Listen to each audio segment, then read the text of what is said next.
Zoom gitu ya untuk tatap maya kita. Dan pagi ini rasanya sejuk gitu ya. Saya berharap teman-teman dimanapun berada hari ini juga kondisinya segar, sehat semuanya gitu ya sehingga kita bisa berjalan dengan lancar. Nah, pembelajaran hari ini ada 3 jam. Karena ini tadi mundur kira-kira 15 menit, nanti saya izin juga menyelesaikannya misalnya ada sedikit overtime. Untuk pembelajaran hari ini, nanti kita akan awali dengan review-review sebentar. Setelah itu nanti saya akan menyelipkan ada sesi pola memaparkan tugas kelompok, baik manajemen ASN maupun Smart ASN. Akan ada sesi pemberian feedback atau umpan balik terhadap penugasan-penugasan tersebut, dan di akhir itu nanti akan ada penguatan materi di manajemen ASN. Nah, kira-kira begitu untuk timeline ya, untuk rundown pembelajaran sesi kali ini. Nah, gimana teman-teman? Apa kabar ini? Sehat, Semuanya sehat alhamdulillah. ya? Sehat ya? 20 ya. 20 saya, terus kemudian ada Bu Fitri di sini. Ada 20 peserta, semuanya lengkap. Saya berharap ini nanti tetap sehat gitu ya. Jiwa raga, HP-nya, jaringannya semuanya lancar gitu ya. Nah, kita tentu masih ingat pembelajaran yang kemarin di pertemuan pertama kita. Ada yang masih ingat apa ada lupa ya? Saya berharap di hari Sabtu dan Minggu kemarin. Hari Jumat kita bertemu ya teman-teman untuk sinkronis 1 agenda 3. Ada yang masih ingat nggak kemarin kita membahas apa? Ada yang berbagi? Mbak Ani Lailatus Syarifah, Mbak mengingat apa Mbak kemarin? Hari Jumat kita ngapain saja? Mungkin bisa on mic? Ya, kemarin hari Jumat pembelajaran tentang manajemen dan peran ASN.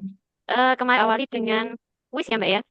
Jadi Ya, kenal dulu terus pemaparan materi secara umum dari Mbak Ida. yeah.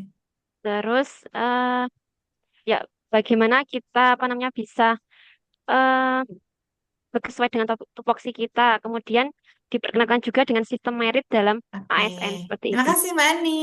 Boleh ya kita kasih reaksi ya teman-teman. Jempol boleh, saya mau ngasih lope-lope. Biar pagi kita semakin... Sini ada Mas Angga. Mas Angga ada nggak yang ingin ditambahkan tadi dari yang disampaikan Mbak Ani? Iya Bu, izin menambahkan kemarin juga disinggung mengenai smart ASN, penugasan-penugasannya juga. Itu jadi bagaimana cara kita mengelola era digital zaman sekarang, bagaimana cara menyikapi maya dan sebagainya gitu, seperti itu. Hmm. Oke, terima kasih Mas Angga. Boleh ya kita kasih reaksi untuk beliau ya. Sedikit dari yang tadi disampaikan, mengingat kembali ya, dan menyambungkan pembelajaran hari ini dengan sebelumnya. Nah, di sini toh kita ada beberapa amanat begitu pembelajaran di Agenda 3 agar peserta latsar itu mampu mengembangkan kemampuan berpikir kritis terhadap konsep dan praktik pengelolaan ASN kemana-mana kalau di Agenda 3 bungkusnya ya manajemen ASN dan smart ASN gitu. Dan bahwa Agenda 3 ini adalah pintu masuk menuju agenda ya, agar teman-teman nanti ketika masuk sesi coaching, habituasi itu tidak melangkah jauh dari isu-isu yang berkaitan scanningnya ada di Agenda 3. Sementara yang diaktualisasikan atau diinternalisasikan adalah core values berakhlak, hanya itu. Baik, ini teman-teman kemarin juga ingat kan sore-sore sebelum kita tutup ada sesi sebentar banget itu tentang mengisi Mentimeter ya. Nah, begitu nggih. ASN profesional tuh yang bagaimana? Berakhlak, berdisiplin, berintegritas gitu ya, kompeten. Terus kemudian ada teman-teman menjawabnya jujur gitu ya. Sehingga ketika ditarik menyebutkan indikator, teman-teman kemarin ada tulisannya misalnya satunya kata dengan perbuatan, melayani dengan ada jawaban tentang eh, apa itu namanya selalu melaksanakan tugas sebaik-baiknya, hadir tepat waktu dan sebagainya. Sekaligus ada cerminan tentang sikap dan perilaku. Nah, beranjak dari hal tersebut, hari ini saya juga ingin agar teman-teman mau lihat bahwa satu sudut pandang ya, satu orang dengan yang lain tuh bisa jadi memiliki sudut dalam memaknai sesuatu. Misalnya nih, menurut Mas Hanifuddin ya, disiplin itu adalah A, B, C, D, E. Nah, sementara menurut Mas Dimas, disiplin itu kan memaknai kedisiplinan itu boleh jadi beragam antara satu dengan yang lain. Memaknai loyalitas, itu loyalitas yang bagaimana, begitu ya. Apalagi ketika nanti sudah makan. Jadi tidak ada keseragaman di dalam kita melakukan pekerjaan. Misalnya sama-sama mengerjakan e-kinerja, itu antara Mas. Nah, ini aja masih usia-usia sama. Apalagi kalau nanti teman-teman kembali ke tempat kerja yang memiliki rentang usia dan generasi yang beragam. Generasi X, dan generasi yang lahir sekitar ya tahun 70-an lah boleh dibilang gitu. Dengan generasi Z, kelahiran tahun 97, sampai 98, 99, 2000 tuh pasti memiliki gaya kerja yang berbeda. Apa ya, menggambarkan melalui pengisian polling gitu ya. Artinya polling ini adalah ingin melihat kecenderungan kita ke arah mana, bukan untuk mencermati mana sih yang benar, melihat kecenderungan saja.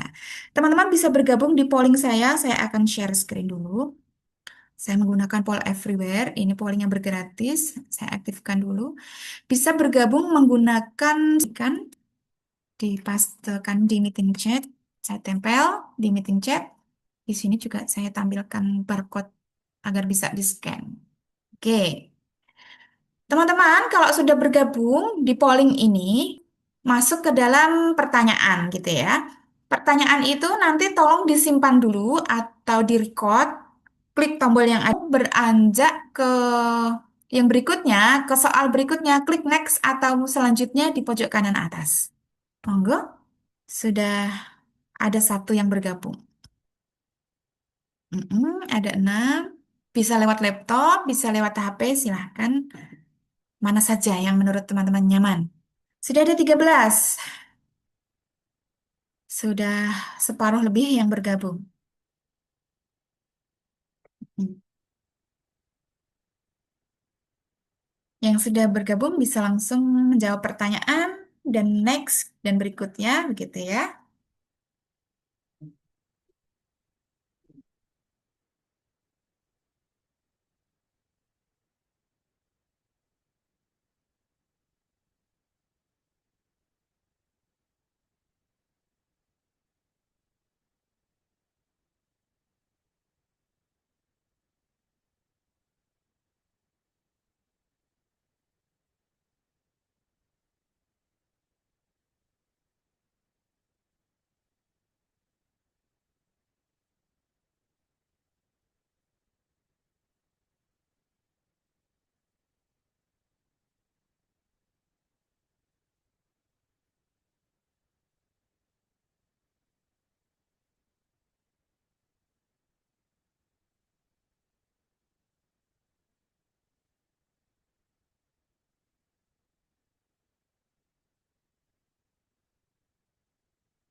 Sudah ada 3 survei yang selesai. Masih kita tunggu rekan-rekan yang lain.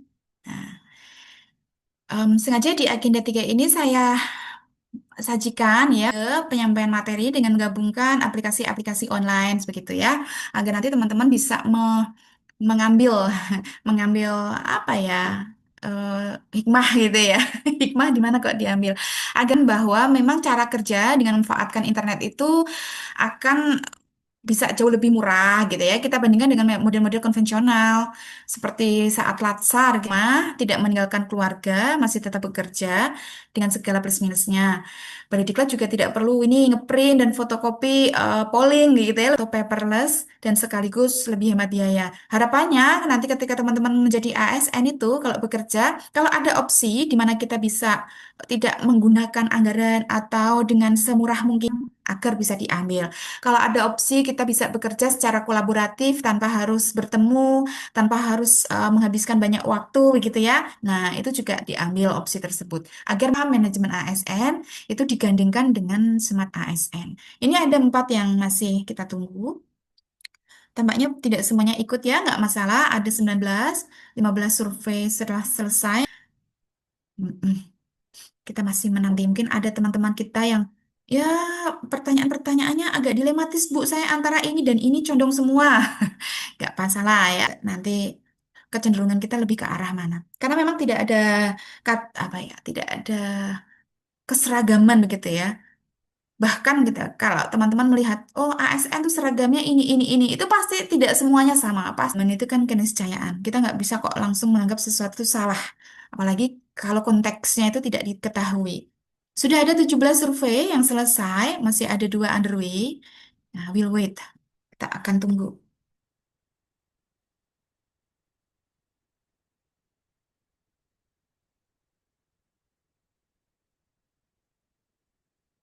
Tinggal satu lagi. Oke,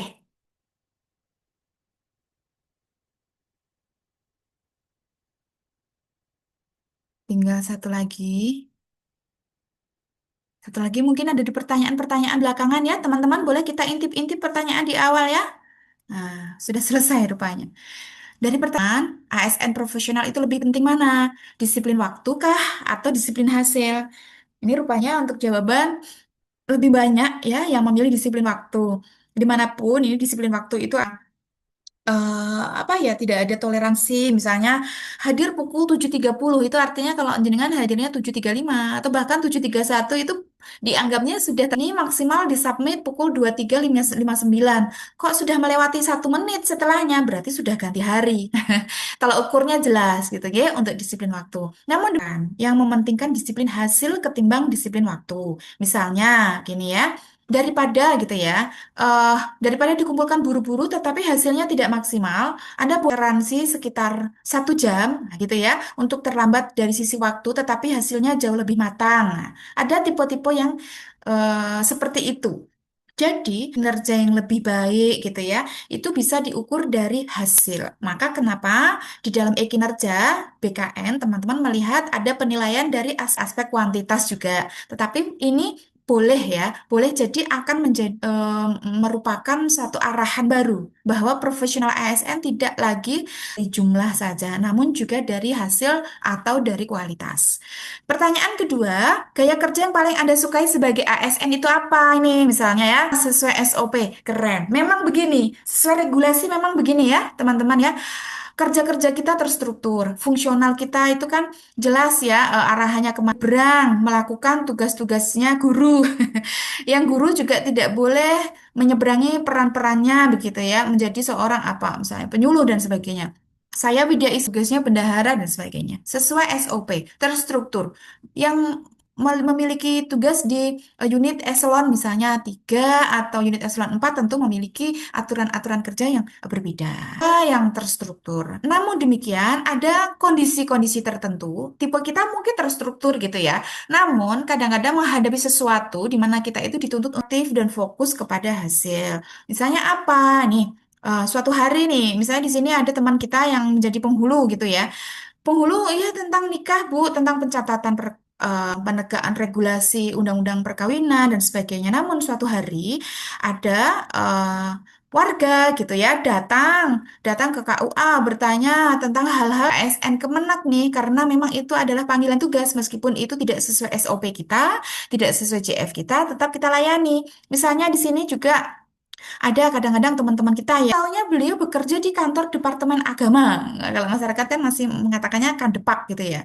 Kerja di Kemenak. Nah, tapi sebagai apa kan kadang tidak tahu. Penyuluh agama Kristen suatu gaji lama. Tapi kapan ya saya berangkat? Tolong dong saya dicarikan info, saya berangkatnya kapan. Nah, kalau kita misalnya memiliki gaya kerja yang rigid gitu ya. Jangan sampai nggih. Nah, pada saat-saat tertentu kita bisa dituntut untuk bisa lebih fleksibel. Kadang-kadang melintas batas tusi kita gitu ya.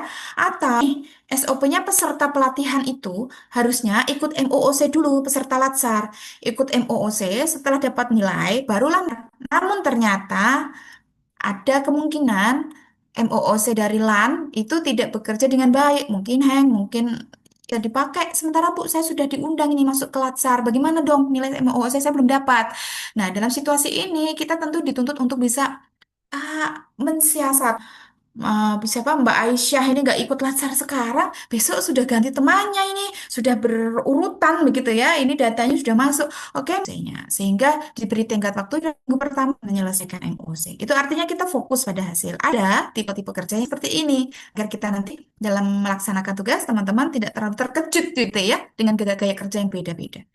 Tentu menyesuaikan semua harus serba fleksibel. Tentu tidak boleh misalnya kok tiba-tiba eh, akses-akses tertentu misalnya yang harusnya megang website Prakom, eh, kata sandi, akun dan sebagainya di-share kerja sama-sama kok. Nah, itu harus dilihat konteksnya. Dalam dunia ASN, nih pertanyaannya, siapa yang harus jadi agen perubahan? Maksud saya, tetapi untuk kelompok satu dan 2 ini rupanya paling banyak menjawab tentang pimpinan. Pimpinan ini memang memiliki peran yang sangat besar di dalam melakukan sebuah perubahan di unit tugas, begitu. Kadang-kadang semua tuh main perubahan. Teman saya juga bisa jadi agen perubahan. Namun teman-teman di sini ya mayoritas memilih pimpinan. Karena kadang-kadang boleh jadi kita lihat ya di banyak tempat ada suatu perubahan yang pelan-pelan. Namun demikian ketika pimpinan itu berganti, tiba-tiba apa yang sudah jadi agenda reformasi gitu ya, agenda perubahan itu atau misalnya ada sebuah tempat atau lembaga yang boleh dibilang masih jauh dari ideal. Namun tiba-tiba datanglah seorang sosok pimpinan yang dia teladan, contoh yang bagus, menegakkan disiplin sehingga sosok ini mampu membawa perubahan di dalam unit yang awalnya jauh dari ideal. Nah, ini saya melihat melihat pola-pola yang kita harus yakin gitu ya pada diri kita bahwa masing-masing kita itu bisa menjadi agen perubahan. Masing-masing kita itu memiliki peran untuk eh, mengubah halnya mungkin belum ideal menjadi jauh lebih ideal. Apalagi ini teman-teman ya mengikuti pelatihan dasar kan bekalnya itu jauh lebih bagus daripada kami menjadi CPNS. Kami mengikutinya pelatihannya tuh di Klab Prajabata.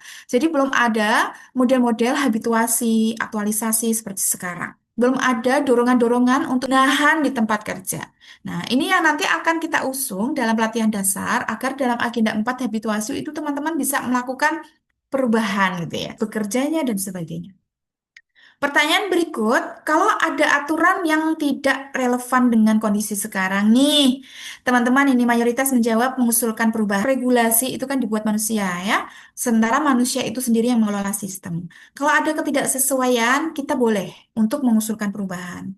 Nah, sementara itu, kenapa sih ada yang tidak relevan tetapi saya tetap patuh? Kenapa gitu ya? Oh, bisa jadi karena memegang prinsip bahwa ASN itu melaksanakan regulasi. Selama regulasi belum berubah, poinnya itu tentu berbeda, ya. Bukan ini untuk dibenturkan, bukan. Tetapi karena teman-teman itu menjawab ini berangkat dari sudut pandang yang berbeda. ASN itu kita melalui beberapa tahap ya, teman-teman. Kadang-kadang misalnya, teman-teman sebagai guru mengusulkan perubahan itu tidak langsung usul ke Menteri Agama untuk melakukan perubahan. Itu tidak, kita tidak bisa lakukan.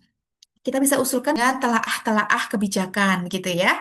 Jadi public policy itu aturannya memang mengikat dan bagus, tetapi dia tetap memungkinkan untuk diubah. Tentunya terbuka. Kemudian pertanyaan berikutnya. Menurut Anda, profesionalisme ASN lebih terasa kapan? Apakah ketika taat aturan, ataukah ketika memberikan pelayanan terbaik? Teman-teman banyak yang menjawab ya, lebih terasa ketika taat aturan, Bu, gitu ya.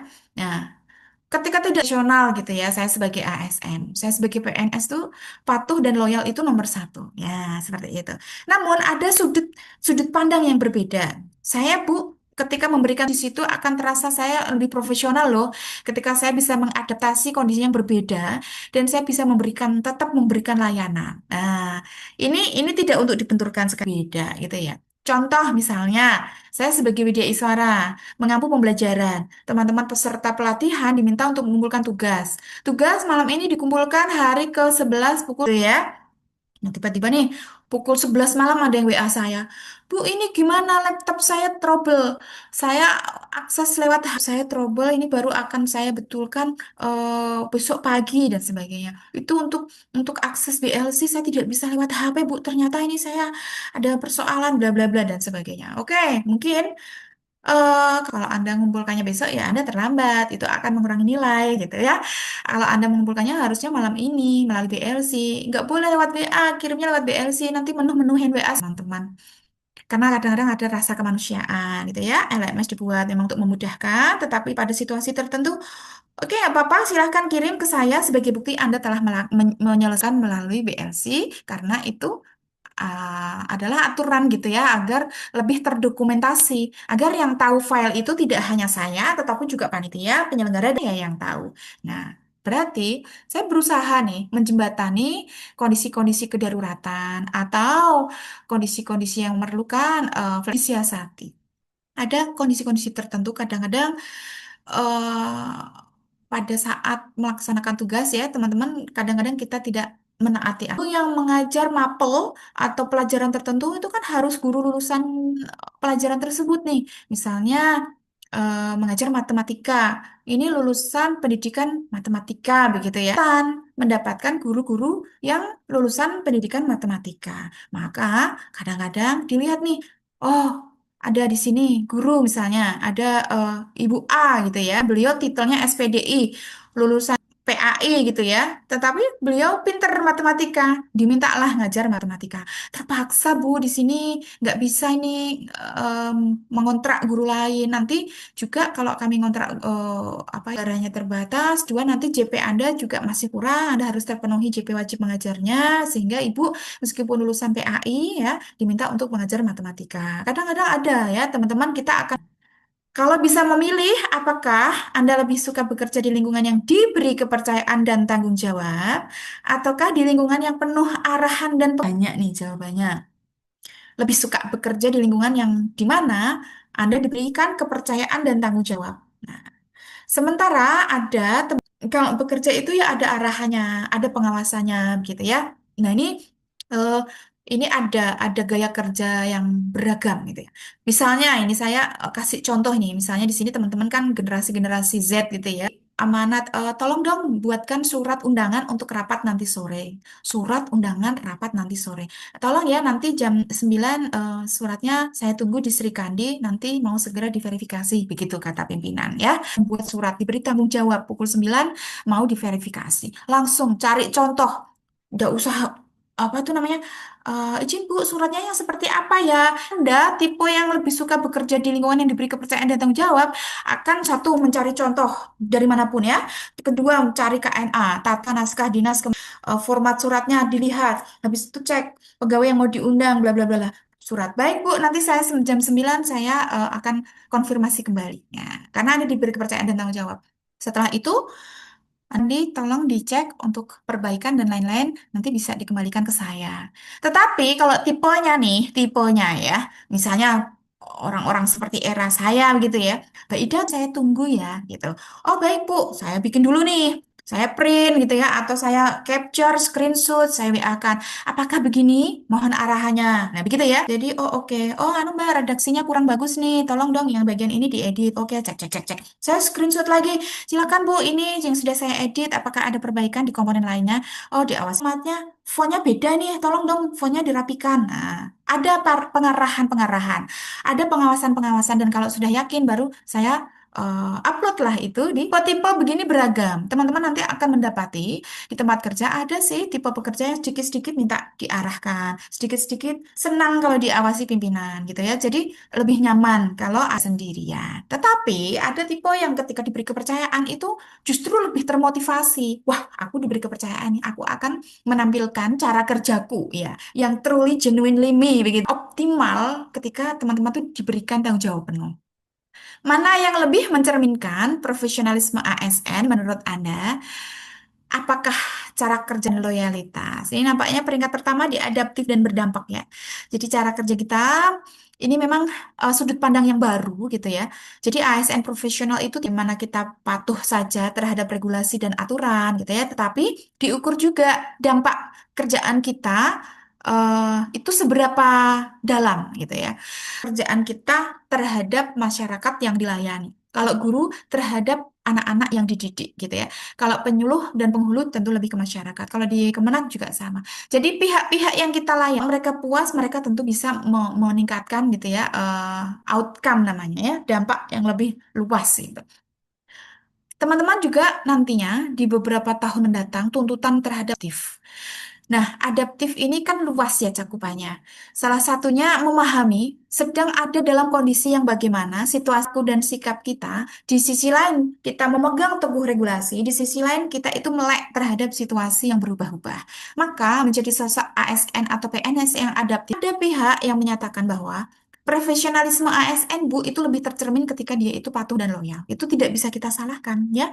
Karena dua hal ini memang dituntut dari seorang patuh dalam hal-hal yang taat regulasi, loyal terhadap pimpinan yang ketika bekerja itu tidak melenceng dari regulasi. Bukan patuh buta, bukan loyal buta, namun tentu kepakai aturan dan regulasi.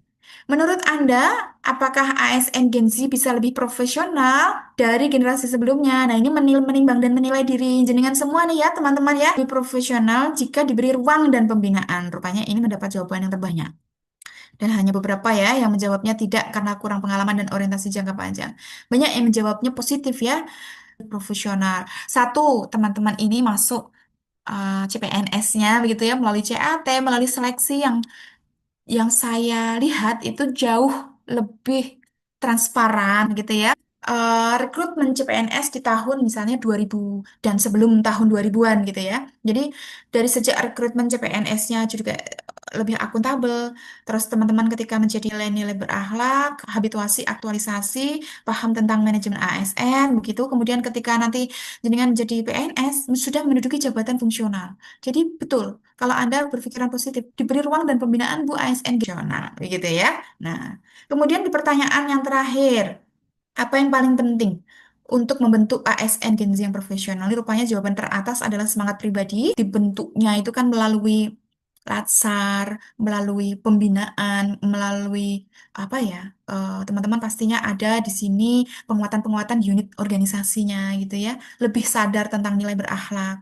Yang kedua, penting juga agar di tempat kerja itu ada bunyi sembunyi, tidak ada kucing-kucingan yang boleh ikut pembinaan, pengembangan profesi hanya orang-orang tertentu saja. Atau sistem kerjanya yang masih jadul, masih manual, masih ada rangkaian tugasnya, belum modern. Nah, itu tentu akan menghambat.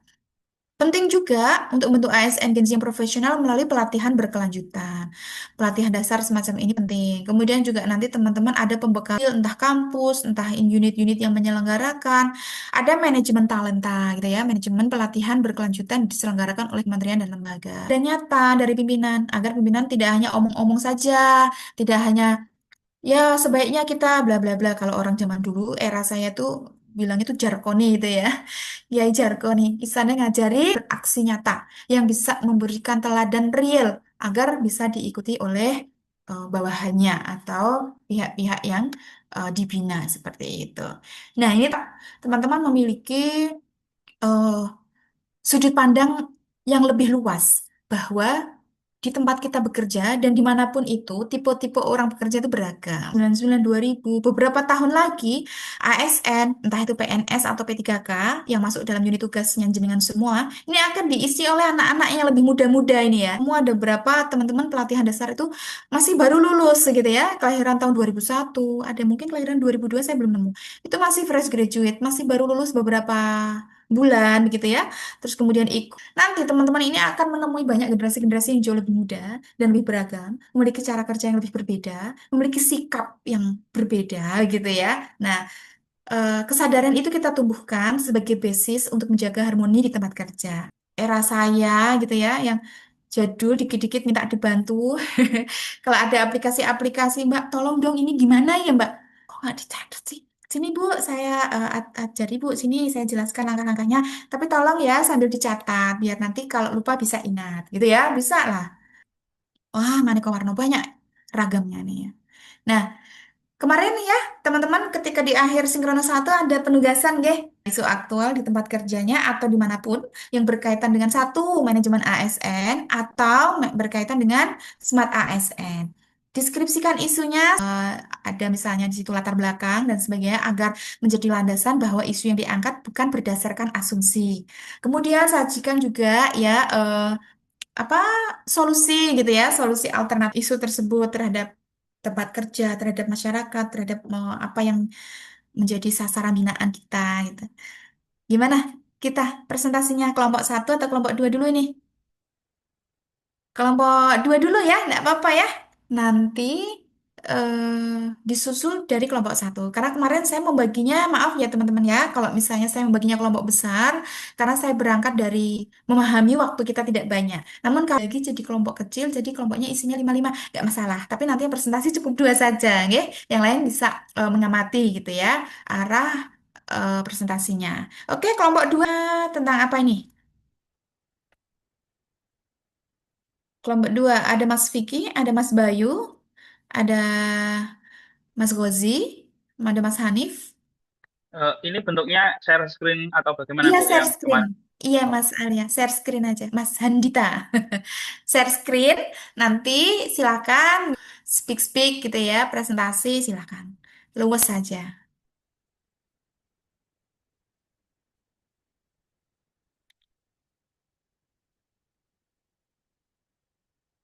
Yang share screen diupayakan yang jaringannya stabil ya.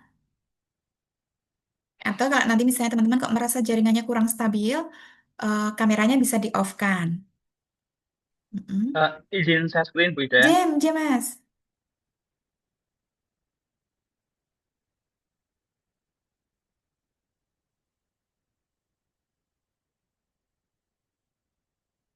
Mm-mm. Oke, manajemen ASN ya. Iya Bu, di kelompok 2 setelah agenda Zoom dengan Bu Ida, kami langsung bertemu di Zoom untuk mengamati dan menelaah penugasan. Kami membagi dua karena di perintahnya di PLC pun juga dibagi dua, Iya. baik ya, yang kami kelompok 2A, absen 1, 11 sampai 15 itu manajemen ASN, dan 16 sampai 20 smart ASN. Seperti itu. Jadi di via Zoom setelah eh, kegiatan sinkronus, kami kemudian mengidentifikasi beberapa isu. Ini dimulai dari saya dulu, Bu. Kebetulan saya nomor 11, jadi isu yang saya temukan, karena memang saya belum lama di sini, adalah pertama adalah kesesuaian kualifikasi dan kompetensi guru dengan mata pelajaran yang diampu di masa 1 Banyumas. Nah, dari identifikasi isu tersebut, ada guru yang tidak sesuai ke kontrak yang sudah lama dan guru ASN yang baru. Hal ini salah satunya dikarenakan karena regulasi mapel yang tersedia dan dibukanya kelas kemudian ada program sehingga uh, adanya ketidaksesuaian seperti yang dijelaskan Bu Ida tadi bahwa ada ditemukan dinamika uh, kita belum bisa untuk merekrut guru karena regulasi kemudian karena hal-hal yang tidak mungkin tidak sesuai dengan diampu oleh guru yang sudah ada karena memiliki keahlian di bidang tersebut. Nah, profil dari data tersebut, dari profil data, satu adalah bernama Agung Praga di prakarya atau kewirausahaan. Jadi merupakan salah satu apel wajib yang harus ada di Hikman. Tapi karena guru di spesialisasi di bidang tersebut tidak ada, maka ditambahkan ke Pak Agung atau guru tersebut. Hal ini salah satunya dikarenakan memang juga terkendala mungkin adanya regulasi bahwa ketika menambahkan guru kontrak tersebut ada semacam tidak boleh masuk ke database guru karena tidak dibolehkannya untuk menambahkan guru kemudian ke sistem selamatis simpatika atau MISGTK tenaga atau guru baru tersebut akan mengambil opsi tersebut seperti itu. Sehingga kami salah satunya mungkin apa namanya yang di solusi yang diadakan adalah dengan menambahkan salah satu jam tersebut adalah adanya guru BK juga yang mengampu mapel multimedia seperti itu. Kemudian dampaknya adalah terganggunya proses pembelajaran karena menurunkan kualitas pendidikan di pendidikan. Memang terkadang akan menunjang sesuatu tersebut, tetapi terkadang pengalaman atau kompetensi seorang pun juga tidak kalah pentingnya. Jadi hal ini adalah salah satu dampak atau hal yang akan terdampak. Ketika kami mendapatkan regulasi seperti itu, maka kami tidak bisa terlalu fleksibel.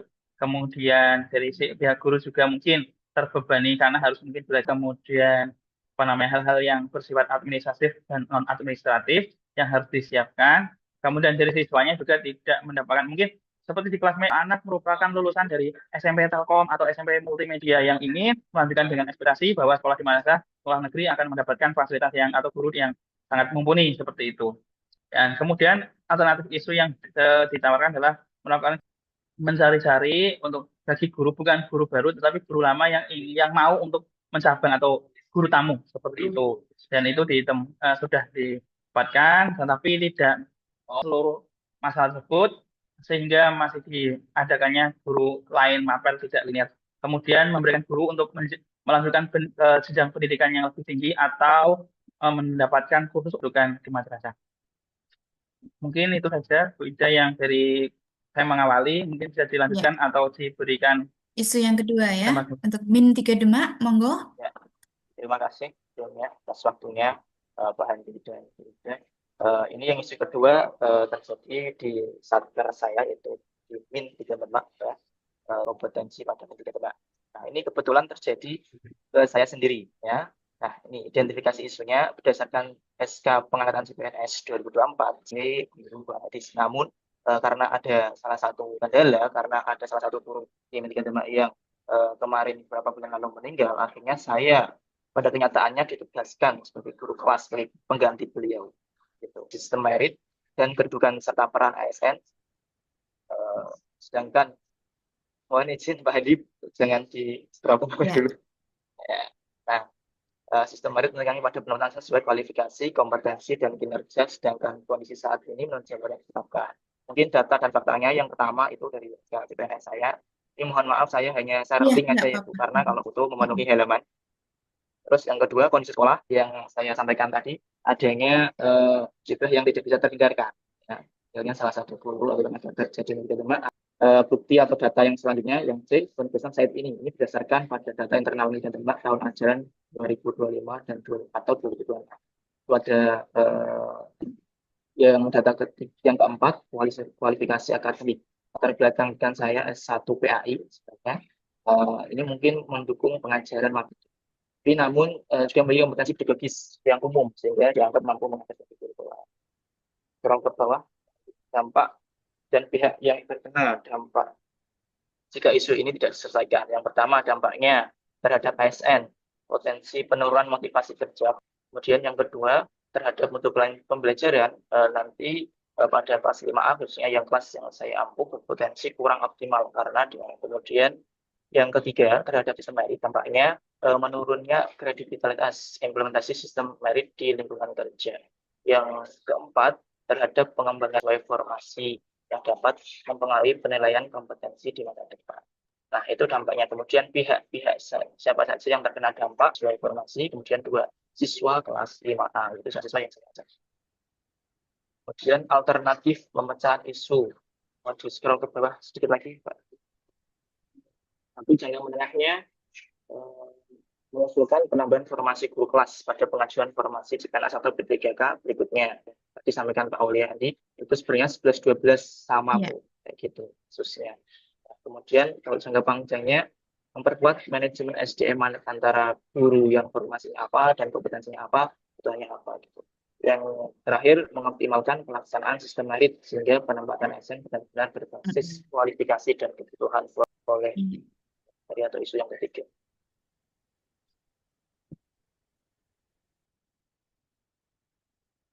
Di Baik, mana satu saya teman? Oke, saya ingin lanjutkan Ini untuk masuk isu aja. yang ketiga. Oke, untuk isu yang ketiga itu kurang lebihnya sama Bu dari teman saya Mas Dikit, jumlah formasi guru dan distribusi pembagian tugas tambahan. Kalau saya lebih fokusnya ke tugas tambahannya Bu, yang memang ada satu guru yang memang dapat tugas tambahan yang banyak sekali Bu di SK tugasnya. Kemudian yang pertama mengenai ketidaksesuaian antara kebutuhan guru di masa satu lembang dan penerimaan menyebabkan kelebihan guru di beberapa mata pelajaran seperti matematika, bahasa Jawa, dan olahraga. Dan ada kekurangan guru spesifik di mata pelajaran seni budaya dan TIK. Sehingga mata pelajaran seni budaya karena tidak ada gurunya saya satu angkatan informasi yang masuk di tahun ini. Kemudian di mata pelajaran TIK hanya diampu oleh satu guru yang mana itu mengampu sebagai wali kelas juga mengampu 10 kelas ditambah nanti jabatan, kemudian nanti ada juga tupoksi lainnya terus tambahannya itu sebagai teknisi, sebagai tim percepatan prestasi, sebagai uh, tim IT dan pengamatan saya. Dan itu saya sendiri, Bu.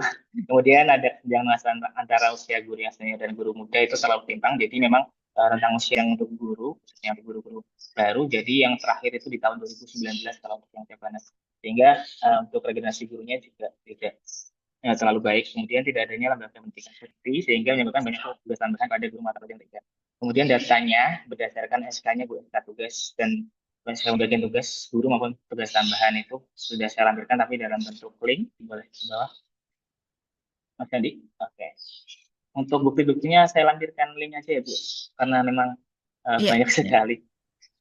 Tupoksinya nanti bisa ini jadi.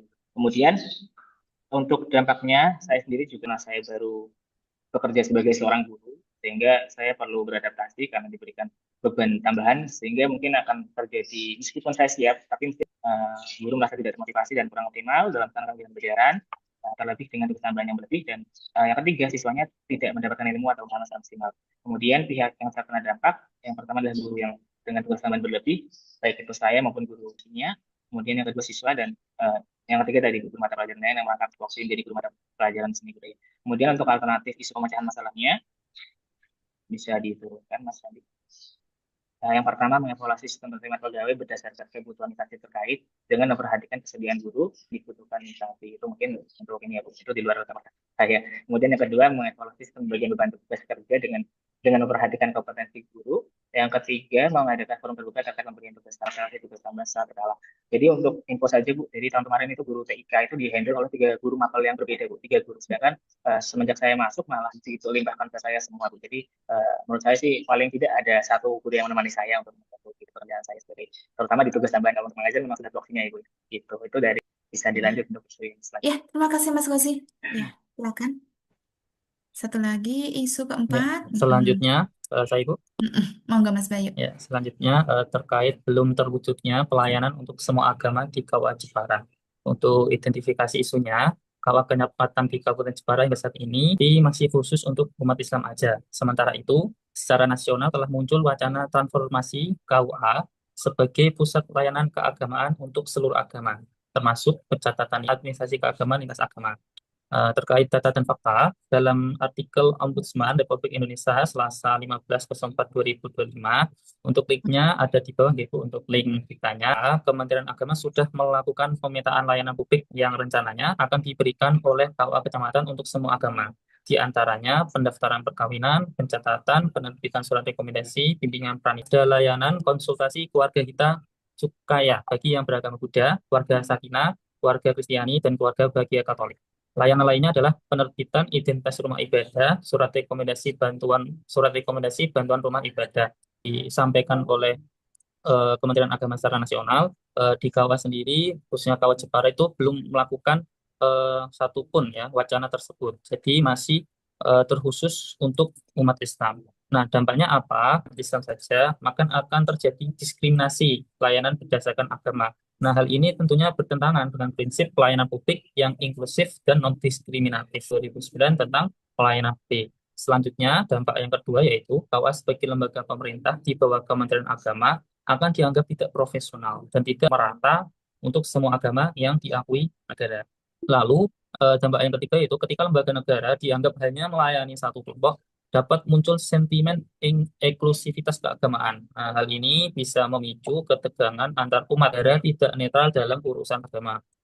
Untuk pihak yang terkena dampak, tentunya adanya penurunan kepercayaan terhadap pemerintah karena sampai saat ini kalau Kecamatan Jepara bekerja, tapi untuk non belum misal kayak pembinaan keluarga, bimbingan pernikahan atau konsultasi masalah nikah agama yang lain itu tidak ada sama sekali. Yang kedua yaitu warga non muslim akan merasa tidak diakui tapi cukup banyak orang-orang yang beragama non Islam. Nah, untuk alternatif pemecahan isunya bagaimana? Yang pertama, bisa melakukan penambahan ruang layanan netral di KUA. Yang kedua, bisa disiapkan SDM tambahan jika dibutuhkan melalui koordinasi dengan Dirjen Dimas masing-masing agama. Atau untuk SDM yang Islam bisa dibeli pembelajaran terkait materi-materi lintas agama. Jadi sebagai sebagai pegawai Islam pun tetap bisa mengcover pelayanan-pelayanan atau masyarakat non-Islam yang membutuhkan bimbingan. Kan kurang lebihnya mohon maaf. Silakan dilanjut. Makasih Mas Bayu. Iya, isu kelima. Ya. Oke, baik untuk isu kelima dengan saya di satgas saya Bu Ida. Jadi di tempat saya ada isu belum disahkannya organisasi dan tata kerja atau Ortaker yang spesifik di Fakultas Kedokteran UIN Wali Songo. Untuk identifikasi isunya, jadi belum disahkannya Ortaker pada ketidakjelasan struktur organisasi, pembagian tugas, dan wewenang antar unit. Hal ini menghambat pengambilan keputusan dan penataan SDM, serta pelaksanaan program kelembagaan secara efektif. Ketiadaan dasar hukum yang sah juga berisiko menyebabkan ketidaksesuaian dengan standar pengelolaan pendidikan kedokteran, sehingga percepatan pengesahan Ortaker ini menjadi salah satu kebutuhan yang mendesak demi terciptanya tata kelola yang profesional. Dan yang pertama, status Fakultas Kedokteran di FK UIN Wali Songo ini karena merupakan unit baru, jadi baru didirikan berdasarkan SK Rektor pada tahun 2003 akhir 2004 awal. Meski telah berjalan sejauh ini, sampai saat ini masih proses pengembangan kelembagaan secara formal. Kemudian belum disahkannya Ortaker hingga saat ini Agustus 2025, Ortaker khusus untuk FK UIN belum disahkan secara resmi oleh Kementerian Agama Republik Indonesia dan instansi sementara yang mengacu pada Ortaker Universitas secara umum. Jadi belum ada Ortaker secara khusus untuk FK. Kemudian berikutnya dampak dan pihak yang terkena dampak apabila isu ini tidak diselesaikan. Yang pertama dari yang dampaknya dulu. Jadi yang pertama dari ketidakjelasan struktur antar unit belum tertata secara formal. Kemudian koordinasi antar bagian juga menjadi tidak efektif. Kemudian lemahnya dasar hukum jabatan. Jabatan struktural seperti wakil dekan, kepala laboratorium, koordinator unit ini belum memiliki legitimasi resmi. Pengangkatan dan penempatan SDM yang ketiga, hambatan dalam pengambilan keputusan. Karena tidak ada pijakan resmi untuk menetapkan kebijakan internal fakultas. Keputusan strategis rentan dipertanyakan secara legalitasnya. Kemudian yang keempat, keterbatasan dalam penataan dan pengembangan SDM. Karena proses rekrutmen dan pengembangan karir dosen serta tenaga kependidikan belum berbasis sistem merit yang terstruktur. Kemudian terhambatnya akademik, kemudian kegiatan laboratorium, serta unit pendukung belum bisa didanai secara formal karena unit belum tercantum dalam Kortaker. Kemudian risiko ketidaksesuaian dan dengan standar pendidikan kedokteran, sulit memenuhi standar akreditasi nasional karena belum ada struktur organisasi yang sesuai dengan kebutuhan institusi kedokteran. Lalu keterlambatan pengembangan kelembagaan, pembentukan unit baru, dasar hukum pembentukannya. Kemudian pihak yang terdampaknya, yang pertama tentunya pimpinan fakultas, jadi dekan, wakil dekan, dan pejabat struktural kesulitan menjalankan tugas karena tidak memiliki landasan hukum yang sah. Sehingga terbatas dalam mengambil kebijakan strategis dan menyusun dosen dan tenaga kependidikan atau teknik, ini juga tidak memiliki kejelasan posisi, tugas, dan jalur karir yang resmi. Jadi berisiko mengalami ketidakadilan dalam penempatan atau beban kerja. Kemudian yang terdampak juga unit pendukung akademik, seperti laboratorium biotek, laboratorium kompetensi klinis, dan lain sebagainya. Karena tidak dapat dibentuk secara formal, karena belum diatur dalam struktur dan SDM pendukung. Kemudian dampak bagi universitas, kaitannya dengan rektorat dan lembaga penjamin mutu, ini akan menghadapi kesulitan dalam pelaporan kelembagaan dan akreditasi fakultas baru. Terus tanggung jawab administratif untuk alternatif pemecahan isunya, yang pertama koordinasi intensif dengan rektorat dan Kementerian Agama untuk melakukan audiensi berkala untuk mendorong percepatan proses legalisasi ortaker administratif sesuai prosedur. Yang kedua, penetapan struktur organisasi sementara atau ad interim untuk menetapkan struktur kerja sementara berbasis SK Rektor atau SK Dekan agar kegiatan operasional menunggu ortaker disahkan. Kemudian advokasi internal dan eksternal untuk menjalin komunikasi dengan pimpinan universitas dan stakeholder terkait pentingnya percepatan ortaker untuk menjaga mutu pendidikan. Kemudian melibatkan forum-forum akademik. Terima kasih. Terima kasih Mbak Rahma, Mas Bayu, Mas Vicky, siapa tadi, Mas Andita, dan teman-teman yang lain ya. Dari kelompok 2 gitu ya. Ini manajemen ASN yang telah ditelaah. Nah, keren sekali. Tadi saya mau memberikan reaksi balon biar kita menjulang tinggi ya. Tadi saya lihat identifikasi isunya sudah bagus, masih belum optimalnya gitu ya, masih belum proporsional pemberian tugas tambahan dengan jumlah guru gitu ya, masih belum selarasnya guru pengampu dengan kualifikasi pendidikan, masih belum terwujudnya layanan ke teman-teman ini ya, misalnya tadi di FKUIN juga kelihatan belum optimal dan belum terbentuk begitu ya, belum terwujud, belum ada. Nah, ini yang menjadi titik-titik intipan kita kaitannya dengan manajemen ASN. Lalu isu yang teman-teman saya lihat adalah refleksi di tempat kerjanya ya. Jadi ini real, ini konkret dirasakan oleh teman-teman.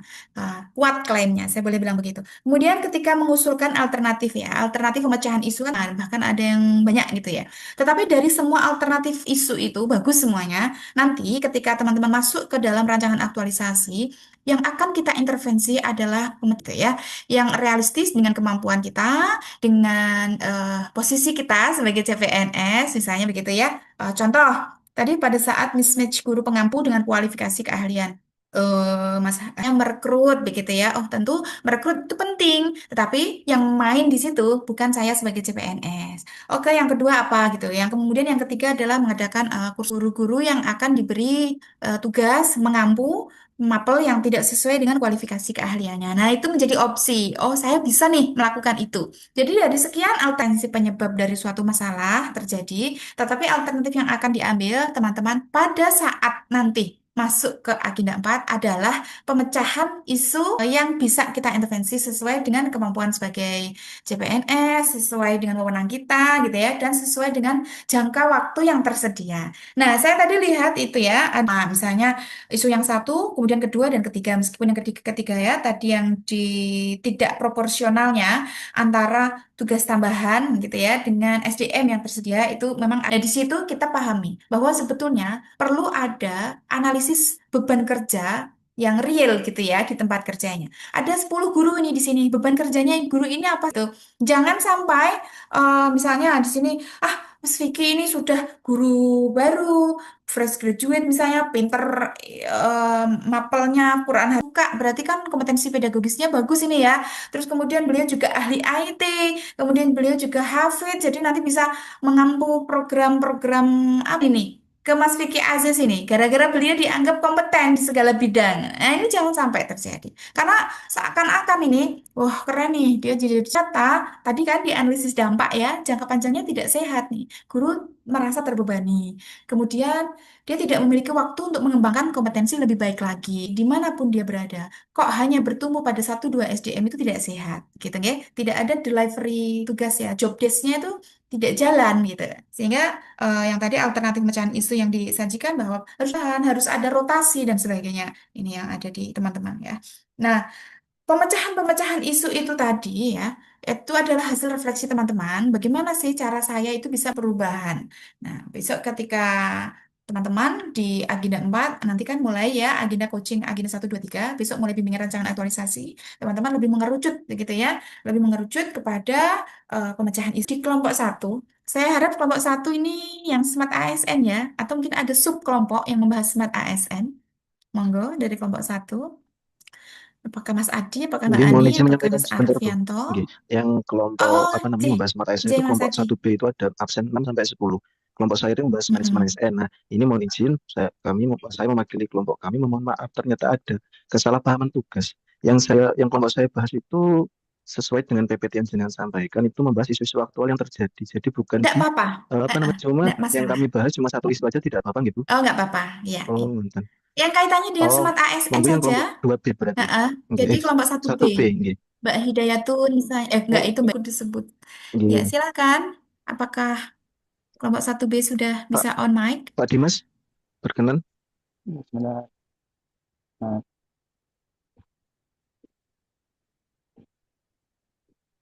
teman-teman saya dibantu sharing untuk anak satu B. Iya, sepertinya jaringannya Mas Dimas agak terkendala.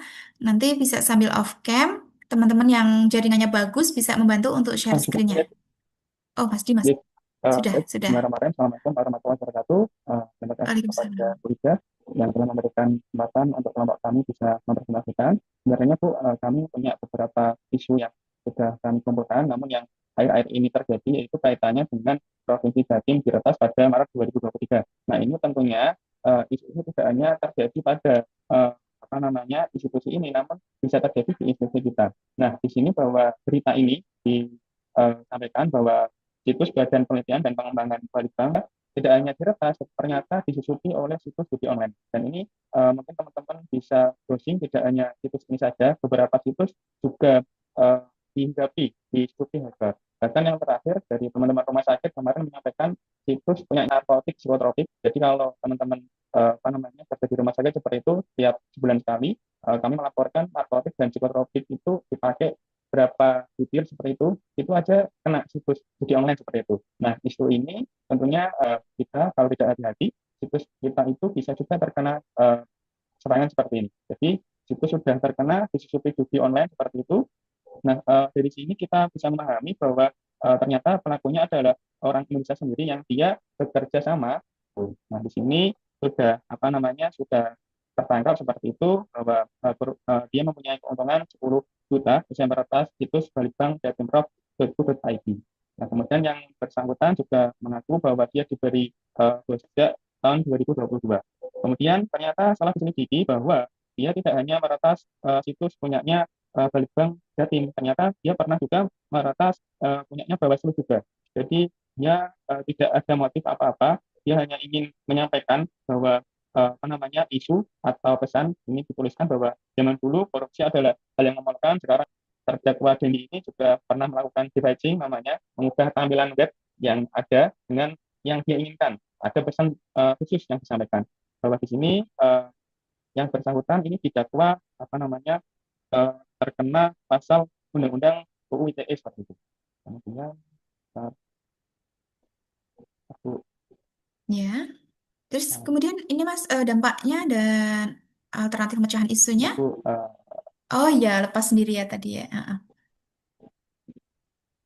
Nah, ini untuk data dan fakta yang relevan, ini kita lakukan analisis bahwa kejadiannya di Maret 2023 tujuannya adalah menaikkan rating website perjudian milik judi online. Nah, ini sebenarnya judul kemudian pinjol ini sangat meresah, banyak yang main ternyata Bu, seperti itu, bahwa kemudian ASN dari Komdigi, komunikasi dan digital itu juga ada yang bermain di situ, di berita juga ada.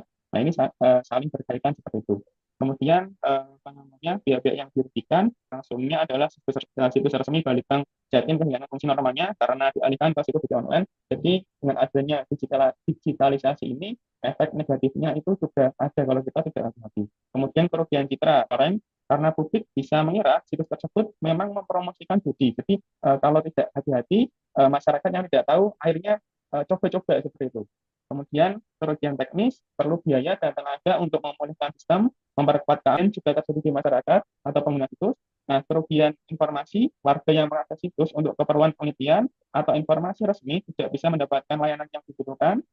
Kemudian kerugian moral, masyarakat bisa terpapar konten ilegal, tujuan keamanan data, jika terjadi pencurian data pengguna atau penanaman malware, ini yang nantinya efek jangka panjangnya. Kemudian negara secara umum bahwa keamanan siber nasional terganggu. Aksi ini menunjukkan celah keamanan pada infrastruktur digital pemerintah. Ya, jika tidak ditangani serius, bisa menjadi contoh bagi peretas lain untuk menyerang instansi pemerintah. Kemudian alternatif pemecahan isu ada dua yang kami apa namanya ajukan, bahwa yang pertama adalah solusi prosedural atau manajemen dan SDM. Yang pertama tentunya audit keamanan berkala, yaitu dilakukan penetration test atau uji penetrasi minimal setahun sekali untuk mengetahui celah keamanan. Kemudian yang kedua, pelatihan pegawai IT pemerintah, tingkat kompetensi dan respon insiden. Kemudian yang ketiga, ini penerapan SOP keamanan digital. SOP harus mencakup pengelolaan akun admin, password policy, dan prosedur pemulihan. Jadi benar tadi yang disampaikan Bu Ida bahwa harus sesuai dengan tupoksinya. Kadang-kadang apa namanya, akun itu ada apa yang dia menggunakan software bajakan seperti itu rentan terkena malware seperti itu. Yang terjadi biasanya seperti itu. Kemudian solusi hukum dan penegakan, ini tidak tegas pelaku peretasan, penegakan hukum sesuai UU ITE, sebagian pihak di Kamboja perlu koordinasi lintas negara untuk memutus jaringan judi online. Kemudian peningkatan regulasi keamanan cyber pemerintah pusat, daerah harus memiliki panduan keamanan cyber wajib untuk semua situs resmi. Itu juga. Terima kasih Mas Dimas. Ini Smart ASN ada di banyak banyak yang saya catat ya. Ini ada yang apa tadi kalau dikaitkan dengan literasi digital. Terus untuk isu yang lain, satu isu ya. Oke, saya akan membahas satu isu ini kaitannya dengan literasi digital. Literasi digital di sini tadi meskipun alternatif pemecahan isu, ternyata kelompoknya Mas Dimas ini tadi ada arahan ke penguatan digital skill dan lain-lain. Penguatan IT gitu ya untuk pegawai. Nah, ini sebetulnya peretasan-peretasan situs pemerintah ini banyak terjadi. Termasuk kenapa sekarang teman-teman di sini pakai BLC ini ya, karena kolab jar lembaga administrasi. Bayangkan se-Indonesia CPNS ribuan kemenak saja di Balikdiklat Semarang aja 2000 lebih itu yang akan ikut latsar. Pemerintah kabupaten dan lain-lain itu ya bisa puluhan ribu ya yang mengakses kolab jarlam pada waktu yang sama karena trafiknya tinggi. Ini jadinya apa tuh namanya bisa di hackable kan. Website pemerintah kadang yang dengan domain .go.id itu juga menantang para hacker ini untuk membajak ya. Apalagi tadi di kasus pertama motivasinya jelas untuk menaikkan rating ya, menaikkan rating di kliknya kita mempertimbangkan banyak hal gitu ya. Pintu masuknya para hacker ini dari mana? Itu kan masih menjadi pertanyaan. Kalau kalau orang-orang seperti saya itu tidak paham. Saya tahunya pembelajaran, peningkatan kapasitas aparatur begitu. Tetapi bagaimana sih menyiapkan ASN-ASN yang paham untuk mengamankan aset, apalagi di sini ada lembaga di dunia maya. Jadi kadang kalau teman-teman itu mengklaim, oh perwujudan lembaga saya dalam media sosial, tidak. Saya katakan tidak. Karena wujud lembaga di media online itu ada pada website tertentu yang disusun memang untuk lembaga, untuk unit begitu ya. Sedangkan media sosial itu ya untuk sarana bersosialisasi ini yang masih menjadi PR kita bersama. Tetapi jauh sebelum itu, kita bisa melihat ke perangkat kita masing-masing, teman-teman ya. Kadang-kadang di madrasah, di KUA, itu mengakses internet, bermedia digital, itu pakai laptopnya sendiri. Ada beberapa yang menggunakan PC kantor, cek keamanan. Apakah di situ sudah ada antivirus? Apakah di situ dengan legal atau dengan cara ilegal? Nah, Kadang-kadang kita tergoda, pengen Bu saya pakai Office, tapi sayangnya, oh ya, pintu masuknya di situ kadang-kadang. Pintu masuknya ada di situ. Kemudian kadang-kadang kita mencampurkan gitu ya, apa akun-akun email kita gitu ya di perangkat yang nih, idafitridian@gmail.com. Itu saya pakai di laptop, pakai di HP saya, pakai di tablet saya, pakai di PC saya, pakai. Terus kemudian itu terkait saya pakai buat Mentimeter, saya pakai ejaan kantor. Nah, kadang-kadang kita tuh seneng gitu ya mengakses website atau aplikasi tertentu atau AI dengan mencantumkan email kita banyak kan? Mungkin kalau teman-teman udah banyak, tapi era-era saya tuh biasanya emailnya satu atau dua. Itu aja yang dipakai. Ini untuk AI pakai email itu, untuk e-banking pakai email itu. Nah, rawan ini ya, dan kita bersama. Tetapi agar paham, tentu meningkatkan namanya digital skill. Nah, hal-hal yang kita bisa rujuk ya dari yang tadi Mas Dimas dan teman-teman sajikan untuk kasus Smart ASN ini, bahwa governance ini manajemen ASN-nya harus kuat. Termasuk tadi yang menjadi alternatif pemecahan solusi. Harus ada audit begitu ya, harus ada penjaminan mutu terhadap baik nansi di kita tidak pernah tahu gitu ya. Misalnya Mas Dimas ini adalah ini kan apoteker ya. Misalnya beliau ini adalah prakom peranata komputer set, tetapi pada saat yang sama laptopnya juga digunakan untuk shopping online, juga digunakan untuk mengakses Gmail-Gmail gitu ya, yang gratis-gratis gitu, yang keamanannya sangat minim. Nah, ini kan akan gandeng renteng kita lindungi. Ya, itu. Oke, untuk Smart ASN ya. Nah, ini teman-teman saya ingin kita berangkat dari situ. Sedangkan mungkin kalau misalnya rancangan aktualisasi, Bu, saya bisa mengambil titik dari mana gitu ya. Misalnya saya mau menguatkan Smart ASN. Ambil di modul ya, teman-teman. Misalnya dari literasi digital culture, kemudian juga ada digital ethic atau etika digital. Misalnya begini, eh masih banyaknya komunikasi yang kurang etis misalnya ya.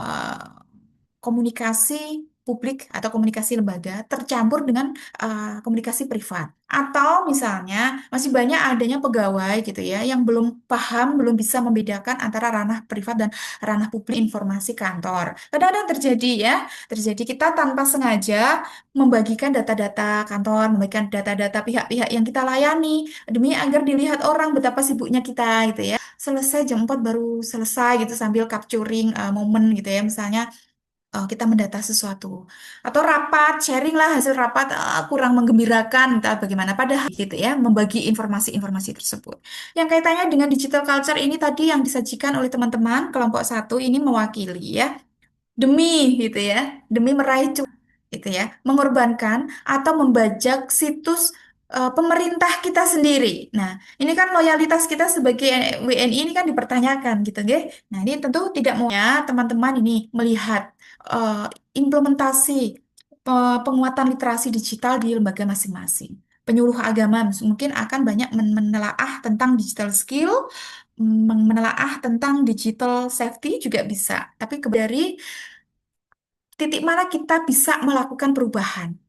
Kita bisa memperbaiki kondisi ini melalui apa? Nah, itu ya. Jadi teman-teman sudah menelaahkan tentang manipulasi presensi melalui fake GPS nih. Nah, bagaimana kita bisa melakukan perubahan di tempat kerja kita yang bisa kita lakukan dari diri kita? Nah, itu yang nanti akan teman-teman bawa di rancangan teman-teman untuk melihat yang harus kita lakukan berikutnya apa gitu ya. Saya akan ngajak teman-teman untuk melihat LK. Ini lembar kerja yang terakhir jurnal ya, learning journal proses pembelajaran hari ini yang teman-teman lalui bersama saya dari pagi tadi jam 8 hingga ini pukul 10.15 atau lebih sedikit. Kemudian untuk LK5 lembar kerja dalam menetapkan core issue dan menyusun gagasan kreatif serta menuangkan dalam bentuk tahapan. Butuh waktu yang agak lama karena untuk menjelaskan ini butuh pemahaman bersama. Di LK3 yang teman-teman buat dan tadi sudah dipaparkan, saya tidak membatasi harus karena sifatnya umum. Boleh seperti yang tadi disajikan oleh kelompok sebelumnya mengenai hal-hal yang betul-betul terjadi di unitnya, atau boleh mengambil isu di luar. Di LK3, kita beralih ke LK5, yang mana ini adalah melihat isu yang terjadi di tempat kerja kita. Jadi teman-teman diminta nanti 5 isu. 5 isu misalnya tadi, oh isu pertama adalah tidak proporsionalnya tugas tambahan dengan jumlah guru di madrasah bla bla bla. Dan untuk siswa berbasis digital. Yang ketiga, belum adanya SOP penerimaan murid baru di madrasah bla bla bla. Yang keempat, sekian ya. Kemarin kita mengidentifikasi 5 isu. Namun, 5 isu pesan saya ya, ini yang menjadi mandat di agenda 3 adalah yang berkaitan dengan manajemen ASN atau smart ASN atau kedua-duanya. Bisa, bisa. Nanti akan kelihatan. Kemudian 5 isu ini nanti kan skornya gitu ya. Kelihatan nih 3 skor tertinggi yang akan dianalisis menggunakan USG. Yang ditulis di kolom ini di tabel persis melalui analisis USG. 3 isu identifikasinya aja. Kemudian nanti 1 isu yang diangkat yang memiliki skor tertinggi dari USG diletakkan di kolom setelah. Setelah itu di sini penyebab isunya apa? Nah, penyebab isunya radamen, method, milieu, sama apa tadi yang satunya, M yang satunya. Nah, itu dilihat penyebab isunya. Bu, apakah harus menggunakan analisis fishbowl? Tetapi alat analisis yang digunakan untuk mencari penyebab, begitu ya. Kan banyak tuh alat analisis yang banyak itu, tapi yang digunakan untuk mencari sebab akibat, gitu ya. Akan diminta teman-teman merumuskan gagasan pemecahan isu satu saja. Teman-teman kan pasti punya nih, seperti tadi sebelumnya, ada alternatif pemecahan isu satu 2 3 tuh. Satu saja yang menjadi konsep judul. Konsep judul ini menggunakan format atau formula. Solusinya apa?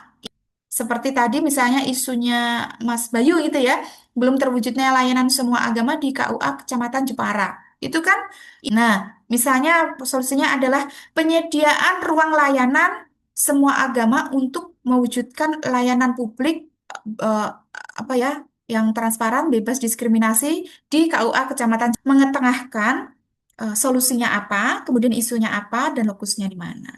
Itu untuk tabel 1 ya. Kemudian untuk pemecahan isu tadi, saya meminta teman-teman menuangkan dalam 5 kegiatan. Untuk penyediaan ruang layanan misalnya tadi ya, agama, layanan keagamaan di KOA, itu yang pertama Bu, saya akan melakukan ini identifikasi kebutuhan untuk ruang layanan tersebut bersama mentor saya. Kegiatan kedua, hingga kami bisa berbagi di dalam tim ini siapa yang akan fokus ke sarana prasarana mebeler, siapa yang akan fokus pada pembuatan SOP, dan siapa yang akan fokus pada kegiatan ketiga, Bu. Saya mau ini nanti ada sosialisasi bahwa KUA Kecamatan Jepara sudah siap menerima layanan-layanan semua sih adalah pemuka-pemuka agama, pengelola rumah ibadah, dan pihak-pihak yang selama ini melayani pernikahan atau perkawinan di agama-agama tersebut. Setelah searching dan sekaligus melakukan layanan pertama selama 1 minggu. Ini nanti yang akan saya lakukan. Setelah itu kegiatan terakhir adalah evaluasi dan monitoring dan sebagainya. Jadi bayangkan untuk mengusung dan 5 kegiatan ini ada tahapan-tahapannya. Teman-teman catatkan di sini tahapannya apa saja. Setiap tahapan nanti akan menghasilkan output ya. Output yang ditulis di sini bahwa nanti akan menghasilkan bukti dukung berupa apa. Pada saat saya berkoordinasi dengan mentor, output saya adalah hasil koordinasi dengan mentor dan dokumentasi misalnya ya. Pada saat outputnya adalah terbentuknya tim kerja penyediaan ruang layanan semua agama. Nah, gitu. Jadi output ini mencerminkan barang yang akan kita peroleh dari tahapan kegiatan ini. Nah, bisa dimengerti. Hal yang teman-teman nanti di agenda 4 akan aktualisasikan adalah core values ini. Jadi, saya minta tolong teman-teman di dalam core values berakhlak dengan kegiatan yang teman-teman lakukan. Dalam mengidentifikasi, di dalam saya membuat rencana gitu ya, saya akan bersikap transparan. Penulis akan melakukan kegiatan yang relevan. Dinarasikan bagaimana cara teman-teman mengaktualisasikan core values berakhlak melalui kegiatan ini. 1, 2, 3, oke. Jadi kalau boleh saya meminta dalam satu kegiatan jangan hanya saya boleh, 5 boleh, silahkan. Kemudian keterkaitan dengan mata pelatihan agenda 3. Misalnya di sini, saya mengidentifikasi kebutuhan penyediaan ruang layanan semua agama dengan cermat dan teliti menggunakan di sini kode perilaku ASN. Tuhan, penyediaan ruang layanan ini dengan memanfaatkan survei online, yakni Google Form, gitu ya. Terus, hasil identifikasi saya sajikan infografis berbasis Canva, digital skill yang masuk di situ. Agak ya. Ini loh yang saya pahami dari pembelajaran Agenda 2 dan Agenda 3 untuk melakukan kegiatan perbaikan di tempat kerja saya. Sementara kontribusi visi dan misi organisasi tidak usah punya nih, di madrasah punya, di kampus punya. Nah, misalnya kaitannya dengan ruang layanan, oke, di sini saya akan menguatkan misi organisasi mewujudkan tata kelola lembaga yang akuntabel, transparan, dan visi organisasi menyediakan layanan keagamaan yang berkualitas dan bermutu. Nah, tentu ini mencerminkan apa yang ada dalam kegiatan. Kegiatannya tadi ya teman-teman 1, 2, 3, 4, 5 untuk tahap aja gitu ya yang mencerminkan mau ngapain. Outputnya adalah kita gunakan output atau bukti dukung kata bendanya. Saya kira tidak masalah untuk difahami. Untuk kegiatannya minimal ya 5. Artinya nanti ini teman-teman kalau masuk di rancangan aktualisasi. Nah, saya di sini meminta teman-teman sajikan minimal 5 agar 4 itu sudah ada. Kok misalnya nanti menurut penguji yang satu kok nggak cocok ya? Berarti kan tidak terpenuhi itu 4 kegiatan pemenuhannya ya. Nah, ini ada di tabel ketiga. Tabel ketiga ini saya pesan khusus gitu ya, agar nanti teman-teman dalam proses coachingnya tidak masalah. Nah, di sini adalah 5 isu yang saya tadi ya, kurang proporsionalnya tugas tambahan guru dengan jumlah SDM di madrasah ini, belum terwujudnya layanan digital bagi siswa madrasah ini, belum penerimaan siswa baru di madrasah bla bla bla. Nah, itu nanti kaitannya dengan manajemen ASN apa, dengan smart ASN apa? Minimal satu ya keterkaitannya, kalau enggak empat. Misalnya tadi kurang proporsionalnya pemberian tugas tambahan, kan ini berarti manajemen ASN ini tentang pengelolaan jabatan, tentang belum adanya analisis beban kerja atau sudah ada di dalam memberikan tugas tambahan. Nah, ini kaitannya manajemen ASN. Nah, misalnya tadi belum adanya layanan digital pembelajaran bagi siswa kelas 6-3 Demak, misalnya pelayanan gitu ya. Ada juga kaitannya dengan smart ASN. Jika dikaitkan dengan smart ASN, isu ini berkaitan dengan digital skill karena guru belum mampu menunjukkan penguasaan media pembelajaran digital atau aktivitas interaktif berbasis digital, begitu. Gitu ya, teman-teman saya minta untuk bisa pahami. Agar isu yang kita telaah di sini ini mencerminkan atas manajemen ASN maupun smart ASN. Nanti narasinya di sini. Ini teman-teman, karena dapat materi ini pagi, saya harap ini bisa segera bisa menyelesaikan ya, bisa menyelesaikan ini pukul 23.59 ya. 23.59 atau kalau lebih cepat lebih baik. Kalau bisa selesai jam 9 nanti bisa tidur nyenyak gitu ya. Di sebelumnya. Dan besok di sinkronus ketiga, besok pagi ya, kita akan bertemu kembali. Saya akan mengambil beberapa sampel dari analisis teman-teman untuk dipresentasi kelompok 1, 2, sekaligus 3 dan 4. Jadi besok kita akan di kelompok besar berbasis kelas untuk sinkronus yang ketiga. Nah, tuh. Sebelum saya lanjutkan dengan penguatan materi manajemen ASN, ada yang ingin bertanya? Bu izin bertanya, Bu Ini Ida. Mas, Berarti tugas yang harus dilaksanakan 4 ya Bu, sama satu yang sebelumnya berupa apa video. namanya itu? Mm-mm. Aku dan instansiku. Berarti aku instansiku, learning journal, kemudian yang tadi berupa Tiga tabelnya 2 format. format Mm-mm. itu ya. 3 tabel. Iya. Oh, 3 Tiga format. tabel Mas ya. Yang pertama tadi identitas, kemudian tusinya, kemudian analisis satu core issue, kemudian gagasan pemecahan. Tabel kedua adalah gagasan pemecahan tadi Oh, diturunkan dalam kegiatan-kegiatan. 5 kegiatan gitu ya. Tabel ketiga isu, 5 isu yang di awal sudah diidentifikasi dengan agenda 3. Apakah masuk manajemen ASN atau smart ASN. Sebetulnya tugasnya untuk jurnal sama LK5 ini. Kalau yang LK2, yang video itu kemarin saya jelaskan maksimal dikumpulkannya hari ke-12 gitu. Jadi sebetulnya masih ada waktu sampai besok untuk 2. Tetapi 2 ini adalah tugas individu semuanya. Oke?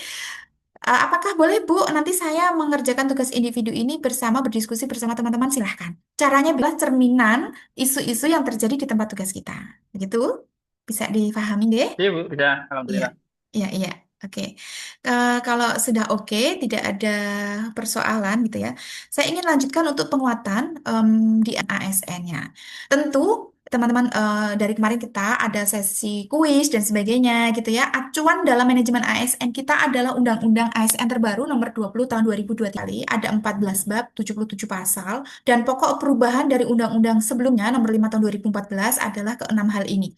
Kesamaan manajemen PNS dan P3K. Ada yang sekali persamaannya makin ke sini makin mirip gitu ya. Kemudian yang kedua penguatan pengawasan sistem merit. Jadi sistem merit yang awalnya disosialisasikan itu penguatan pengawasannya.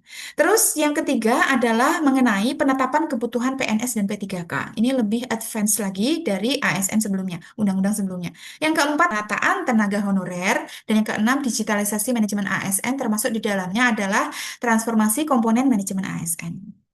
Ini sistematika di undang ada 14 bab, masing-masing itu ada nih undang-undang ini yang diterjemahkan dalam peraturan kepala BKN, ada aturan-aturan teknis sebagai turunan dari UU ASN. Ini kita cek ya, ada banyak poin yang dibahas di sini dari kode etik, kode perilaku. Ini saya share di depan teman-teman ini agar memperluas cara pandang kita. Tentang kode etik, kode perilaku saja, tetapi Undang-Undang ASN ini membahas di dalamnya mengenai perencanaan kebutuhan. Oh, bukan hanya tentang hak dan kewajiban, tentang pengelolaan kinerja. Bukan hanya tentang mengorganisasi profesi ASN saja, tetapi di sini juga ada pengembangan talenta dan pengembangan karir. Di tabel ketiga, sumber isu manajemen ASN, cari gitu ya. Dia masuk di mana sih? Oh, isu ini tadi Bu mengenai apa Bu? Mengenai masih kurangnya ASN di Man 1 Banyumas dalam pelaporan e-kinerja melalui ASN Digital BKN. Ini kaitannya dengan pengelolaan kinerja. Terus yang kedua mengenai kewajiban pegawai ASN. Itu kan? Jadi teman-teman ini ada cakupan-cakupan di manajemen ASN sesuai undang-undang yang terbaru. Oke, asas manajemen ASN ini kita ada 13 ya, teman-teman ya. Manajemen ASN di Indonesia itu jelas yang pertama ada asas profesionalitas. Kata kuncinya mengutamakan keahlian. Landasannya kode etik dan kode perilaku. Kemudian di manajemen ASN di sini ada proporsional dan kewajiban. Agar manajemen ASN ini yang dikejar-kejar bukan hanya kewajiban terus, tetapi juga haknya gitu ya. Kalau ASN ini diberikan tugas, diberikan beban, tapi dia juga boleh berhak mendapatkan reward. Kaitannya dengan reward ini ada reward yang bersifat material, ada reward yang bersifat non-material. Nanti boleh dibaca di undang-undangnya. Akses manajemen ASN ini saat ini sudah terpadu secara nasional melalui satu aplikasi di website ASN Digital. Teman-teman pastinya sudah punya akun semua, nanti bisa mengelola e-kinerja dari situ. Sekaligus nanti teman-teman misalnya mau mengajukan gimana Mbak? Kenapa Bu Isti? Teman-teman bisa mengajukan izin belajar digital. Teman-teman bisa sistem informasi ASN-nya ada terpadu secara nasional. Kemudian azas pendelegasian bahwa manajemen ASN ini tidak RB saja, tidak, tetapi ada pendelegasian ke BKN untuk urusan teknis. Kemudian Menpan RB dan Lembaga Administrasi Negara ini juga mendelegasikan praktik-praktik manajemen ASN, punya sekjen ya. Kita punya biro kepegawaian khusus gitu. Kemudian di masing-masing eselon 1 di Kementerian Agama itu juga memiliki bagian kepegawaiannya atau pengelola kepegawaiannya. Ada satu desk khusus yang mengelola SDM, aparatur. Di Kemenak Kabupaten Kota juga ada, di kampus juga ada. Kemudian di madrasah juga ada. Nah, ini semuanya mengacu ke BKN. Semua kementerian lembaga ngurus ini semuanya ke Menpan RB tidak, tetapi didelegasikan. Sehingga apabila ada hal-hal yang kaitannya dengan perubahan, dengan aturan ini bisa dibicarakan di internal kementerian, begitu ya. Kemudian asas berikutnya adalah netralitas. Saya kira tidak ada masalah. ASN ini ya, setiap pegawai ini tidak berpihak ya, tidak berpihak dari pengaruh manapun, tidak memihak pada kepentingan lain di luar kepentingan bangsa dan negara. Asasnya itu. Dan yang ketujuh, jawaban kepada publik sesuai dengan ketentuan peraturan perundang-undangan, akuntabel, bisa dipertanggungjawabkan, bisa dicek ini secara publik transparan. Asas pengelolaan yang berikutnya adalah efektivitas dan efisiensi ya, agar tujuan organisasi itu tercapai dengan biaya yang minim, dengan waktu yang lebih pendek gitu ya. Itu sebabnya sekarang banyak regulasi-regulasi yang kaitannya dengan manajemen ASN, misalnya kenaikan pangkat kenaikan jabatan misalnya. Ada perubahan-perubahan regulasi yang memotong jalur-jalur birokrasi yang awalnya rumit sekarang menjadi lebih sederhana karena mengusung asas efektivitas dan efisiensi. Penyelenggaraan manajemen ASN ini terbuka untuk publik. Tidak ada aturan yang disembunyikan. Tidak ada aturan yang hanya boleh dibahas di ruang-ruang tertutup. Regulasi ini sifatnya terbuka. Manajemen AS aturan ke-10 asas non-diskriminatif. Tidak boleh ini ya dalam manajemen ASN terus membedakan latar belakang suku, ras, warna kulit dan sebagainya. Ini kan teman-teman ya, di Kemenak ini sekarang kita waduh sudah semakin ini kemarin kita mendapati ada seorang guru TIK gitu ya, beragama Kristen atau Katolik mengajar di madrasah. Ada dosen gitu ya, dosen bahasa Inggris tinggi agama Buddha gitu ya. Ada apa ya, ada sudah semakin mengecilnya sekat-sekat di lintas batas gitu ya. Asal ini institusinya, maka pembedaan latar belakang suku, pembedaan agama itu tidak atau jangan sampai terjadi. Atau misalnya gini nih, ada 5 orang pegawai, sudah saatnya tapi aduh ini waktunya pendek nih, saya hanya bisa mengusulkan 3 orang. Jenengan yang masih single, nggak usah buru-buru lah naik pangkat. Kan masih single nih, temennya yang ini udah berkeluarga nih saya dulukan ya. Nah, itu tidak jangan sampai menghalangi seseorang mendapatkan hak-hak layanan-layanan dalam manajemen ASN. Terus kemudian ini ada asas persatuan dan kesatuan. Tentu ya, fungsi ASN kan persetaraan, baik itu apa namanya pemberian hak yang sama, kesempatan yang sama karena fungsi dan peran sebagai pegawai ASN ini juga sama. Demikian juga ada asas kesejahteraan. Ya, mengabdi terus, kerja terus, diminta untuk menjalankan kewajiban terus, tapi di sini ada asas kesejahteraan. Jadi kapan teman-teman ini sebagai ASN mendapatkan kenaikan gaji, jangan kinerja. Kemudian bagaimana teman-teman agar mendapatkan tunjangan jabatan gitu ya. Tentu yang fungsional-fungsional ini akan diberikan tunjangan yang sesuainya ya, jabatan fungsional yang diimban. Itu untuk ASN baik PNS maupun P3K sesungguhnya ada eh, tugas, fungsi, dan peran yang beririsan yang karena PNS itu berakhirnya masa jabatan karena BUP gitu ya kalau semuanya lancar. Sementara P3K kalau perjanjian kerjanya sudah selesai nih. Di ASN kita ini saya ingin kita ada di mana? Oh, kita tuh ada di sini ya teman-teman. Jabatan-jabatan teman-teman tuh ada di jabatan manajerial baik di fungsional maupun di pelaksana ini ya. Ya, teman-teman adalah calon guru ahli muda gitu ya, atau calon penyuluh ahli pertama, calon penghulu ahli muda, calon peranata komputer ahli pertama, calon teman-teman yang menduduki jabatan calon fungsional. Ya, kata kuncinya teman-teman melaksanakan pekerjaan itu sesuai dengan keahlian atau keterampilan tertentu sesuai jenis di sini. Jabatannya non manajerial, tetapi sebagai pelaksana. Ini artinya pelaksanaan tugasnya rutin dan sederhana, belum sampai diminta ahli atau terampil dalam bidang tertentu. Sementara atasan-atasan kita, mereka adalah yang menduduki jabatan manajerial. Misalnya nih, kepala JPT pengawas ya, atau di jabatan manajerial pengawas. Kepala Subbagian Tata Usaha Kemenak Kota misalnya, itu ada di sini. Administrator ini yang di atasnya, misalnya eh, Kepala Kantor Kementerian Agama, kemudian apa? Kepala Bidang itu ada di sini. Dan di atasnya ada JPT Pratama, Madya Utama. Nah, PNS maupun P3K memiliki hak ya, ini pegawai ASN nih, memiliki hak dan memiliki kewajiban. Saya kira ini bisa dibaca sendiri. Nah, secara kelembagaan tadi saya sempat sampaikan bagaimana sih perannya Kemenpan RB, Lembaga Administrasi Negara BKN gitu ya. Kalau sifatnya strategis, mayor begitu ya, sama mengendalikan kebijakan manajemen ASN. Sementara kalau BKN ini lebih ke penetapan kebijakan teknis gitu ya. Kalau LAN ini menyiapkan SDM-nya untuk ASN yang ada itu terlatih agar mereka itu bisa berfungsi. Ya, pembekalannya itu di lembaga administrasi negara. Nah, meritokrasi bila dibaca nanti ada di Undang-Undang ASN-nya. Oke.